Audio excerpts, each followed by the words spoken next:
My best friend and I are quarantining at our apartment together. She's trans and has had trouble growing her hair out, so she wears wigs. She has some really cute ones in other colors that she wears for fun and stuff. But she has a standard everyday wig she wears most of the time. Lola never got the traditional girly childhood, so we've been making one for her in quarantine. We built a fort in the living room, have been making friendship bracelets, playing summer camp-style games. It's a lot of fun. Last week, Lola mentioned to me that she wanted to start a quarantine diary so that she could document her experiences for future generations. I actually thought it was really cool, and then we got on the topic of journaling and I told her about my first diary. One of those flismy lock diaries that every girl had as a kid. We bought matching ones as part of our Give Lola Her Childhood Back crusade. They took a little while coming in, but we got them on Friday. Saturday night, some of our friends from college decided to do an impromptu girls' night in. Lola was in the shower, so I answered the Zoom without her. Lola is not out to anybody at our college and I respect that. This is her fresh start and she has a right to decide when she wants to come out to these people, if at all. I know I wouldn't 100% trust some of the people at our school with something as personal as this. We were talking about what we've been doing in quarantine and I mentioned that we had gotten the diaries. I said it was for the nostalgia and they wanted to see the diaries. We left the box in Lola's room, so I went in to show them. Lola and I go into each other's rooms all the time, we're basically sisters to one another, and it's just about second nature. When we were younger, we had keys to each other's houses. I didn't think anything of it. I flipped the camera to show the diaries and didn't flip it back. I got distracted by a cute choker on her dresser and forgot that the camera was flipped back / there was anything to hide. They knew Lola has worn wigs out to parties / the club / etc., but her everyday wig was right out in plain view, and one of our nosier friends asked what the new wig was. I completely blue-screened and someone else realized that it was Lola's hair. I genuinely had nothing to say.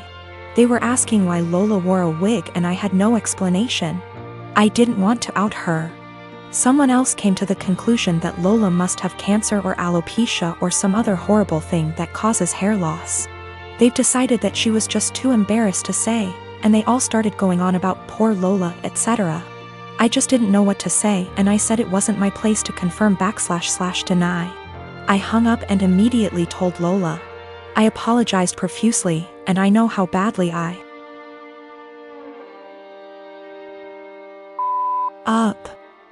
I feel so guilty about it. But, understandably, she's upset. Now, she's being forced to decide whether or not to out herself.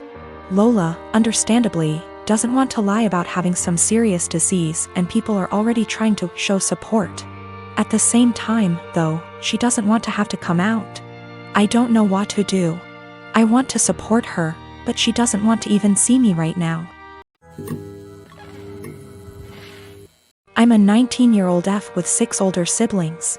My parents spent most of my childhood spending money they didn't have on my siblings, so by the time I hit my teenage years, I realized I was probably going to have to fend for myself financially when I turn 18. I started babysitting and doing odd jobs around my neighborhood when I was 14, and eventually got part-time jobs during the school year. By the time I was 16, I was working 3 jobs in the summer and 2 in addition to school. When my parents told me they couldn't pay for college, I'd already earned enough, along with scholarships, to be able to put myself through college and have plenty left over. I've continued to work during the school year, and have been able to make money during quarantine by tutoring online. The issue began a few months ago, when my eldest sister got married. My parents spent $30,000 on her wedding, taking out a second mortgage to do so. To make matters worse, my dad was furloughed 6 days after the wedding. They'd effectively dug themselves into a hole they couldn't get out of. 2 weeks ago, my mom texted me for the first time since the wedding. She didn't say hi, ask how I was, or make any small talk. She just said, "Your dad and I need a favor. When can we call you?" I'd expected this. None of my elder siblings are doing well financially, and they've exhausted all other loan options, both from family and the bank. I figured they would text me, ask me to loan them a few thousand, and promise to pay it back when they could figure things out. I was absolutely willing to pitch in a few thousand. and had even considered giving them some of my tutoring jobs so they could make some extra cash. I was not, however, expecting them to demand I give them all the money, close to $40,000. I'd made from the ages of 14 to 18. The exact statement my mom had made was, "You made that money under our roof. We were the ones who allowed you to work, so you only have it because of us anyway. We bought you food and clothes for 18 years. That money is only a fraction of what you owe us," and so on. I said that food, clothes, and shelter were the very minimum. It's what they signed up for when they chose to become parents. I didn't ask for any of it, etc. They responded by telling me that if it wasn't for them, I wouldn't have the life I have today. I said they were being ridiculous, and hung up. Since that day, both, along with 2 of my siblings, have continuously hounded me about giving them what is rightfully theirs. My siblings, who have never been asked to give them money, are still professing that it's my job as their kid to take care of them. I told them they wouldn't see a cent of my hard-earned money, and have no right to make such a request. I'm torn. I feel awful for refusing to help them out, but on the other hand, this was their fault. I feel I shouldn't be responsible for fixing their mess. The last year and a half has been hard for me, to say the least. Last March, my brilliant and hilarious and beautiful girlfriend Natalie suddenly passed away. Everyone always gave shit about us because of politics.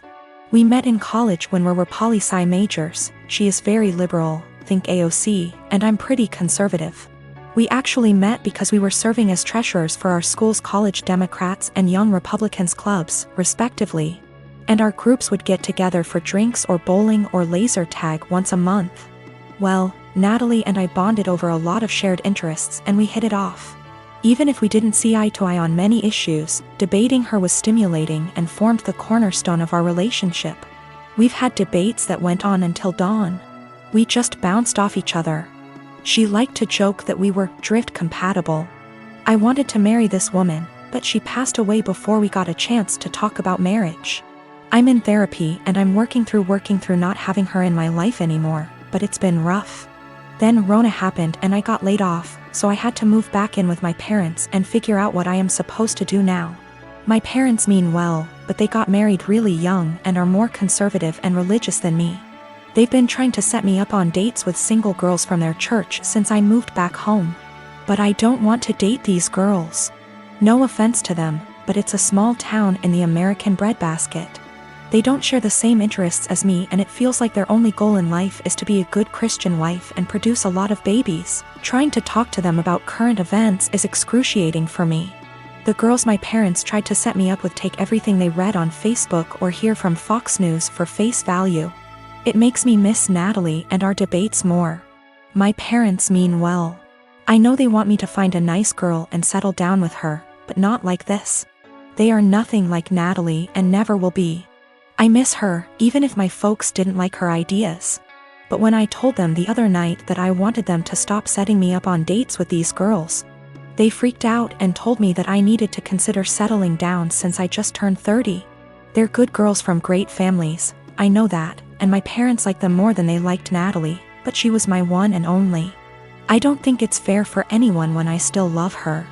They are even more angry at me because I told them that I just don't see myself getting married anytime soon. But like I said, Natalie was my soulmate and I just can't see myself being with anyone else but her. Yet, they are insisting that I need to find a woman and settle down and give them grandchildren. We were seriously close to talking about marriage. But around the time she died, it was more like how funny it would be if the bridal party wore blue and the groomsmen wore red because the bride is a Democrat, and the groom is a Republican / Romeo and Juliet deal. I wish we got to do that. Natalie thought it was hilarious. I am a 39-year-old male, and I lost my late wife 6 years ago.